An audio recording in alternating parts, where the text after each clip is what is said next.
Capítulo 7.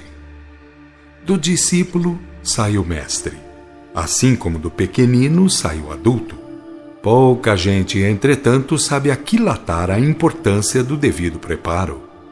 Há na terra, para falar em termos de particularidade, muito desprezo pelas mais prementes necessidades, dentre as quais se encontram a criança e o ensino da verdade.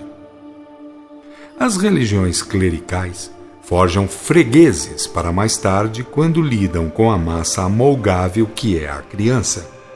E como os pais foram já filhos do vício idólatra, escravos da compra e da venda de simulacros, assim acham que seus filhos devem vir a ser. É a inconsciência em seu tremendo e voraz círculo vicioso. Disse Jesus aos clérigos, seus contemporâneos, que eles lutavam para fazer prosélitos, para terem a quem encaminhar aos infernos. É o crime da aparência, é o suborno do rótulo, é o vício elevado à categoria de virtude. Já foi dito que as falsas crenças valem por alimentos deteriorados, que aparentando nutrir, nada mais fazem do que envenenar. E é muito fácil reconhecer isso quando se observa daqui aquilo que vem daí todos os dias e em grande escala. Porque chegam dezenas de milhares armados de coroas, alguns e desprovidos de tudo, outros tantos. Todos foram filhos, todos foram pequeninos, todos aprenderam alguma coisa. E o resultado da colheita representa a espécie de atenção à vida na hora da semeadura, ressalvando os casos kármicos, os desvios por força de lastros e alguns poucos acontecimentos anômalos. Uma estudo em matéria de materialismos, animalismos e brutalidades deriva da má educação recebida desde o berço. Perguntando aos pais se a educação espiritual dos filhos está sendo conforme a lei de Deus, eles dirão, talvez, que não conhecem a lei de Deus. E se perguntarmos da religião que pretendem ter, dizem que de fato têm religião, e com isso fica explicado que as religiões andam fora da lei de Deus, assim obrigando a que vivam os seus crentes. Não se irá dizer que o homem padrão possa viver ou executar integralmente a lei de Deus. Sabemos que uma vez, na história da Terra, veio aquele que afirmou iria dar-lhe integral cumprimento. Portanto, vivê-la integralmente é para quem tenha tamanho hierárquico para fazê-lo. Haja, pois, consideração pela fraqueza humana. Haja, pois, contemplação pelos desvios de certa monta. Mas perguntemos, é lícito que religiões organizadas ensinem a trair a lei? É justo que, em nome da fé, aliem-se a estados corruptos e façam-se empreiteiras de programas idólatras e blasfemos? Em um mundo inferior como a Terra, os erros podem ser organizados, oficializados e garantidos pelos governos naturalmente inferiores, isto é, montados por homens inferiores. Tudo isso é normal, porque o trabalho evolutivo deve representar um instrumento de progresso. É vivendo e consertando erros que se termina um dia entrando no 8º céu. Todavia, é muito penoso ver que as religiões nada entendem da lei de Deus, ao pretenderem ensinar os filhos de Deus por medidas sectárias, ou através de programas formais absolutamente exteriores ao conhecimento e à prática das leis regentes do cosmo. Esquecem que perante a lei, que é o verdadeiro evangelho, não existem religiões nem sectarismos recomendados, que ela concita a moral social como instrumento de equilíbrio e harmonização, que ela concita ao amor como instrumento de divinização e que concita a revelação como instrumento de advertência, ilustração e consolo. E nós vemos aqui que a lei continua integral, tanto quanto vemos que as religiões vivem em pleno regime de fracasso, porque os bondosos herdam os lugares de paz e de bem, independentemente de suas crenças ou descrenças, porque os maldosos herdam os lugares de trevas e de dor, mesmo que apresentando aqui os títulos religiosos do mundo. E que significa isso? Não poderia significar outra coisa sem ser que a lei de Deus é acima de paixões mundanas, mesmo que elas tomem um aspecto de religião. Significa, sim, senhores, que se algum outro Cristo tiver que um dia reviver na terra tamanha apoteose, terá que reviver aquela afirmativa. Da lei, nem um só ceitil passará sem que tudo se cumpra. Enquanto isso, moral, amor e revelação ficam para serem vividos por aqueles que são tidos como heréticos. Enquanto isso, nós vamos por aqui trazendo todos, enquanto a lei vai separando, selecionando. Enquanto isso, aqueles que se acreditam primeiros ficam por último, e aqueles que se julgam últimos marcham na dianteira nos rumos da paz e do bem. Sim, é assim que vive a ocorrer, desde quando a lei de Deus foi pela primeira vez transmitida nos longes dias da história humana. E sabe Deus até quando assim será, dado que os homens gostam muito de suas próprias invenções, tanto quando desprezam os mandamentos de Deus. E na retorta dos tempos surge o renovo, retorna o Divino Mestre através da excelsa doutrina. O que acontece então? Acontece apenas que a doutrina afirma e confirma o Cristo, enquanto que o Cristo será a eterna confirmação da lei. Homens, filhos do Pai Divino, terrícolas, irmãos da imensidade cósmica, é simples a lei para ser entendida, assim como é manso, meigo e humilde o Mestre a ser imitado. Abandonem os conchavos sinédricos, deixem de parte os rituais formalistas de todas as súcias levíticas. Não se deixem enganar pelos rótulos nem pelas tiaras de qualquer programa de homens. Pelo contrário, atendam à lei, que na lei estarão assimilando o Cristo, que na assimilação do Cristo estarão a engendrar o seu próprio Cristo interno. Tal foi o discurso feito, mais ou menos pelo mensageiro, a ocupar uma grande oportunidade. É que havia sido morto um jovem de 21 anos, filho de uma senhora viúva, ao entrar para dentro de uma residência para roubar. E como fora ordenado, durante a noite de vigília do cadáver, deviam ser feitas algumas perorações, com a presença de muitos espíritos recém-desencarnados, além de centenas de aprendizes da excelsa doutrina. Os departamentos trabalharam e a casa foi cheia algumas dezenas de vezes, e para cada turma um instrutor fez preleção, lembrando várias facetas da lei de Deus e os muitos modos que os homens aplicam para não cumpri-las. O nosso pregador foi o mensageiro, porque a sua turma é sempre a mais adiantada, aquela que mais perto se encontra do conceito unitário, da realidade monística, já conseguindo assimilar o Cristo como divino modelo cósmico, acima de mundos e de formas. Vamos, então, encarar o acontecimento, porém enquadrado na cosmicidade. Vamos ver como nasceu e viveu o pobre e infeliz irmão ao rés do chão terrícola, porém jamais fora do concerto universal, porque sempre universal será a grande lei de harmonia. Por incrível que pareça, o seu nome era e é Jesuíno. Nascera de uma união adulterina e fora um dia raptado pelo pai, tomando paradeiro de todos ignorado. E ao completar 9 anos, tendo morrido o marido da mãe infiel, veio ele com o seu pai e formaram família. Sucede, porém, que o pai era homem de maus costumes, dizendo que roubava para cobrar da sociedade o que ela lhe devia. Ele sabia como explicar a coisa, assim como todos os errados sabem pretender fazê-lo. Apenas jamais a lei perguntará a quem quer que seja sobre o seu ponto de vista. Com a lei, ninguém poderá discutir e nem terçar luta judiciária. A mãe, que já não andava bem desde muito, com aquilo tudo dera para trilhar o caminho do roubo, que antes não o fazia. E o menino, crescendo em tal ambiente, é claro que tendeu para o mesmo triste caminho. Uma ideia neles vingava, que julgavam ser pelo menos em parte dirimente, senão de todo salvadora.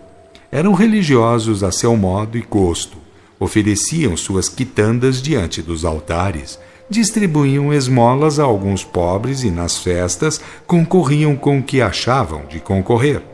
Tudo bastante terrícola, tudo cristão à maneira do cristianismo que os homens inventaram para solaparem o do Cristo.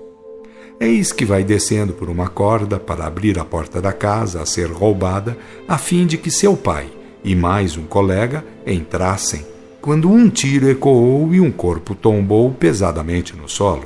Era jesuíno, que tinha ali o seu modo particular de entrar em contato com a lei geral da desencarnação.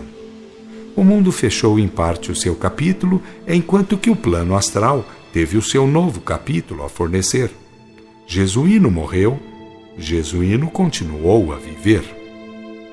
E a lei, acionando a justiça, fê-lo mergulhar na treva e na dor, além de marcá-lo para dias de expiação e de provas no porvir, porque a força equilibradora age de dentro para fora, não faz perguntas e nem se importa com possíveis discussões teóricas. Isso foi ensinado desde remotos dias, quando os grandes iniciados preparavam condições no seio da humanidade para aquele que viria a se constituir o modelo integral, a iniciação completa.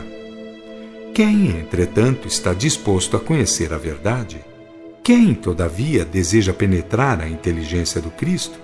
Não é certo que até mesmo os portadores de melhor boa vontade, por causa do muito pouco que sabem e da muita ignorância que carregam, transformam a doutrina integral, o cristianismo do Cristo, em medida de idolatrias, de fanatismo, de perseguições e de morte? E quando o corpo de Jesuíno errava caminho a fim de ser enterrado, fomos todos dali afora, somente ficando aqueles que deviam cumprir a ordem, pois o céu não falta com o seu dever, pelo fato de cometerem os homens os seus erros. E lá, bem distante dos complexos humanos, perguntou alguém ao mensageiro. Em um só acontecimento trágico, encontraram os mentores elementos de sobra para evidenciar a transgressão de todos os mandamentos da lei de Deus. Isto para nós, porquanto aos encarnados nada foi dito. Como seria possível fazer para que eles também tivessem os mesmos ensinos em face dos acontecimentos funestos? O mensageiro abanou a cabeça e respondeu: O senhor desconhece o trabalho do Consolador? O tal irmão alegou: Eu era indiferente aos credos religiosos. Eu também sou indiferente aos credos religiosos, mas não sou indiferente à verdade. Vim da carne como cultivador da moral, do amor e da revelação, que são os bastiões da excelsa doutrina entregue pelo Cristo aos homens em geral. Se isso foi possível a mim, não pode ser impossível aos demais filhos de Deus, porque eu não fui e não sou especial. Tome, pois, a trilha da verdade, a fim de abandonar as trilhas supersticiosas que os homens inventaram, porque a libertação não virá com mostras exteriores, conforme ficou dito pelo Cristo. O tal irmão calou-se e nós fomos a caminho de um outro serviço. Entre nós houve conversação, tendo dito o mensageiro: Os pais, na terra, pensam que tudo implica em dar aos filhos aqueles elementos indispensáveis à vida física. Abandonam os filhos, como eles mesmos foram abandonados pelos seus pais, ao crivo da ignorância espiritual. E quando pensam que criaram um homem de verdade, nada mais fizeram do que uma vítima das trevas. A roupagem do espírito é desprezada, o pão do céu não é lembrado, a liberdade da alma no após-morte fica em regime de esquecimento. Um companheiro disse entristecido: Muita gente continua a morrer gorda por fora e tísica por dentro. E enquanto a caravana marchava, a conversação demandava os mais interessantes ângulos da vida e das responsabilidades humanas. Chegando a hora de servir a mais um irmão, fomos saber que ele se metera em uma das facções protestantes, vindo a se fanatizar primeiro e a se esquizofrenar em seguida. Elemento sem base cultural de espécie alguma, enveredara pela ideia fixa até perder a razão e ser recolhido a um manicômio, onde viera a falecer, onde ficara a exclamar: Jesus é o único Salvador. Quem não for por Jesus não irá por mais ninguém. Viva Jesus! Aleluia! Aleluia! O mensageiro comentou tristemente: como é complexo o homem por sua capacidade de fanatismo, isto é, por sua falta de senso analítico. Lá atrás, tendo Jesus escolhido primeiramente 12 homens, dentre eles um traiu por injunção política, outro negou na hora do perigo e ainda outro precisou apalpá-lo a fim de acreditar na ressurreição do Espírito. A seguir, em nome de Deus, da verdade do Cristo, que a simboliza, deram os homens fim ao caminho do Senhor, inventando o catolicismo, que foi em todos os tempos a maior fábrica de erros, desmandos e crimes.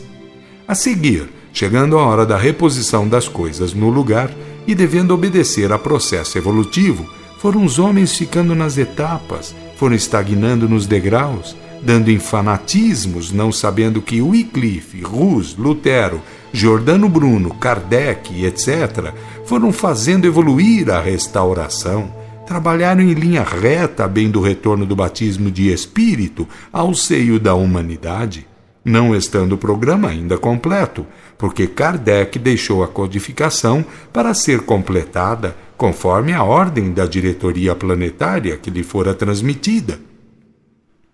E depois de observar, o rapaz acrescentou: que pena! Uns ficam dementes por causa do mundo, outros ficam dementes por causa do céu. E vamos dizer a essa gente que a lei não admite desequilíbrios a pretexto qualquer, por motivo algum, porque a verdade é por si mesma verdade, não necessitando fanatismos quaisquer. A seguir, indo ao rapaz, o mensageiro falou-lhe: Joel, vamos sair daqui? Vamos para um lugar melhor. Joel respondeu consoante a sua fixidez mental: O senhor está com Jesus? Estou, respondeu-lhe o mensageiro inteligente. Joel abraçou-o, beijou-o, fez-lhe muita festa e, olhando para nós outros, 5 outros componentes da caravana, perguntou desconfiado: Vocês são do mundo? Estão com Satanás? O mensageiro disse que éramos companheiros e o homem veio nos abraçar e beijar. E dali partimos, entregando-o num dos nossos hospitais, onde imediatamente foi sujeito a profundo sono por força de medicação apropriada. Joel foi zelosamente tratado, vindo a merecer noites a fio cargas de fluidos curadores fornecidos pelos 3 jovens encarnados.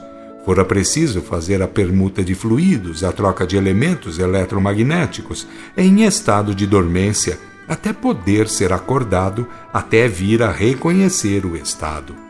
Quando acordado, e depois de alguns dias de descanso, foi-lhe dito que estava num dos céus da terra, porque havia falecido no mundo carnal. E como o ambiente era bastante feliz, embora sendo uma das faixas mais próximas da crosta, o rapaz aceitou de pronto a palavra do mensageiro, dizendo: Não sei do que tem acontecido, mas sei que me sinto muito feliz. Lembro-me também que eu era crente. E olhando ao redor com admiração, perguntou: Isto é o céu? Onde está Jesus? O mensageiro, que tinha nas mãos o diagrama do planeta, passou o livro e disse-lhe: Valendo isto, vá observando os desenhos. Dentro de 5 dias voltaremos para conversar de novo. Todavia, Joel, tenha em mente que a verdade total é bem mais vasta do que você pensa. Portanto, se tem em conta de sábio, desconfie da sua sabedoria. E se tem em conta de santo, desconfie da sua santidade. É capaz de compreender o que lhe estou a dizer? Joel disse que sim, mas nada falou, comentando, embora tivesse passado pela sua mente uma forte vontade de arrazoar, de afirmar qualquer coisa. Ao cabo de 5 dias, tudo lhe foi revelado, inclusive que se fizera esquizofrênico vindo a falecer num manicômio. Também lhe disseram dos 3 jovens encarnados que lhe forneceram fluidos humanos eletromagnetizados ou curadores, a fim de ele, Joel, recuperar mais depressa o equilíbrio, a sanidade mental.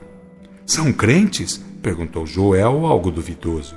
O mensageiro respondeu: cultivadores da moral, do amor e da revelação, sem o que não se poderá jamais ser verdadeiro cristão. O Cristo é, como divino modelo, a expressão viva de tudo isso. E se você puder entender, isso tudo resume a excelsa doutrina transmitida pelo Cristo para todos os tempos, até que a Terra venha se transformar, por evolução, naquela Jerusalém sem portas de que falou Apocalipse. Ele ficou a meditar e o mensageiro acrescentou paternalmente: o Cristo de fora é modelo, o Cristo de dentro é que deve ser modelado. Eu não sei quando a humanidade irá reconhecer e procurar realizar isso, mas afirmo, por ordem divina, que vem por intermédio da diretoria planetária, que é assim a realidade, que dessa trilha ninguém poderá escapar, seja na Terra ou onde quer que seja, porque um é Deus, porque uma é a chamada criação e porque uma é a lei fundamental que rege o infinito. A palavra do mensageiro fazia estremecer o ambiente e o rapaz, fitando-o com espanto, perguntou-lhe: quem é o senhor? Algum anjo de Deus? O mensageiro falou-lhe dizendo: nós todos somos irmãos, nós todos somos anjos, porque os termos anjo, alma e espírito são equivalentes na linguagem bíblica. O que devemos vir a ser, lembre-se, é outros tantos irmãos de Cristo em estado de cristificação, de unos com o Pai Divino. Essa é a finalidade da vida, a qual se chega por evolução. Isso é muito complicado? Exclamou o rapaz. E o mensageiro respondeu-lhe: também disseram isso a Jesus, tendo ele respondido que para Deus nada existe de complicado. E assim o disse porque sabia das leis que obrigam a evolução gradativa. Num repente, ninguém aprenderia, mas através do espaço, do tempo e das vidas, todos virão a entender. Não tenha pressa, Joel, que o bom Deus não é apressado. Satisfeito, Joel balbuciou, extreme de agradecimento: gosto muito de tudo isso, gosto muito dos senhores todos. O mensageiro sorriu, comoveu-se todo, derramou uma lágrima e murmurou: a sabedoria pode falhar, mas o amor nunca falha. Joel, ainda não é possível a você conhecer outros rincões da verdade, mas vá cultivando quanto possa desses nobres sentimentos, que o caminho se fará muito mais fácil. Ali terminou a nossa tarefa, sendo Joel entregue a quem de direito, a fim de cursar aprendizados, a fim de forçar em si mesmo o processo evolutivo para vir um dia a ser puro e sábio, uno ao Pai Divino, assim mesmo como estamos nós fazendo, pois uma é a lei que rege o cosmos.